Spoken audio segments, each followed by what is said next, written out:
SSVGR news కు స్వాగతం. నమస్కారం అండి. నా పేరు ఏవి Ramana, circle inspector of police Venkatagiri. మాకు నిన్న అంటే 20వ తారీఖున ఉదయం 7 గంటలకి ఎస్ఐ గారికి రాబడినటువంటి సమాచారం మేరకు గంజాయి తీసుకొని ఒక వ్యక్తి వస్తూ ఉన్నాడనేటువంటి సమాచారం మేరకు ఎస్ఐ గారు మీడియేటర్స్ ఇద్దరిని అలాగే తహసీల్దార్ గారిని ఇన్ఫర్మేషన్ ఇచ్చి అందరూ కలిసి మా పోలీస్ సిబ్బందితో 7 గంటలకు రైల్వే స్టేషన్ దగ్గరికి వెళ్ళడం జరిగింది.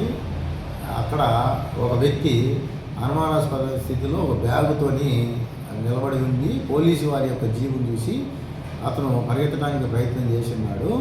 దాని మీదకి పోలీసు వారు అతన్ని అమ్మడించి పట్టుకోవడం జరిగింది. ఆ తర్వాత దగ్గర తీసుకొచ్చిన తర్వాత అతను పరిగెత్తడానికి గల కారణాలు అవి అన్ని వివరాలు అడిగినప్పుడు అతను తన పేరుని ఆర్ జీనోజ్ అని చెప్పేసి అతని కేరళ రాష్ట్రం పాలక్కాడ్ అని చెప్పేసి ఆ ఏరియాకి సంబంధించిన వ్యక్తిని, అలాగే అతను ఒరిస్సా రాష్ట్రం అంటే రకరకాలైనటువంటి చెడు వ్యసనాలకి బానిసయ్యి ఇతను గాంజాకి అడిక్ట్ అయి ఉన్నాడు.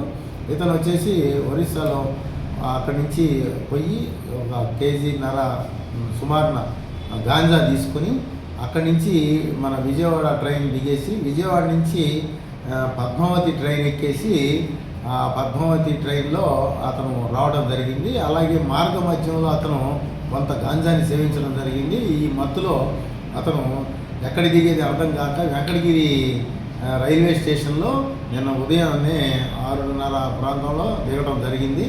దిగేసి అతను ఎటు పోవాలో అర్థం కాక ఏ ఊరు వెళ్ళాలో అర్థం కాక తర్వాత అందరిని ఎంక్వైరీ చేసిన తర్వాత ఇంకా తర్వాత ట్రైన్స్ ఏమి లేకపోవడం వల్ల అతను అక్కడి నుంచి తిరుపతి వెళ్ళి తిరుపతి నుంచి కేరళ వెళ్ళాలనేటువంటి ఉద్దేశంతో బయటకు వచ్చేసి అతను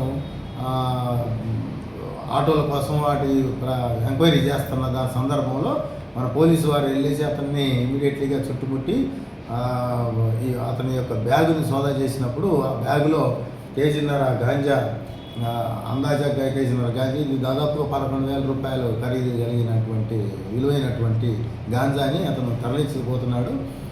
అది అక్కడ ఎక్కువ మొత్తాదులో అధిక లాభాలకి అమ్ముకొని అతను ఉండాలని చెప్పేసి ఈ యొక్క కార్యక్రమాలు చేస్తూ ఉన్నాడు. కాబట్టి ఇతన్ని ఎస్ఐ గారు మరియు సిబ్బంది చాకచక్యంగా పట్టుకోవడం జరిగింది. వారిని ప్రత్యేకంగా అభినందించడం జరుగుతూ ఉంది. అలాగే అతని దగ్గర సోదా చేసినప్పుడు అతని దగ్గర ఒక ఆండ్రాయిడ్ ఫోన్ కూడా సీజ్ చేయడం జరిగింది. అతని వద్ద నుంచి 1.5 కేజీన్నర గాంజా అలాగే ఒక సెల్ ఫోన్ని కూడా సీజ్ చేయడం జరిగింది. తదుపరి దర్యాప్తు నిమిత్తం ఇది అంతా కూడా అతన్ని రిమాండ్కి పంపించి మిగతా తదుపరి చర్యలు తీసుకుంటాం.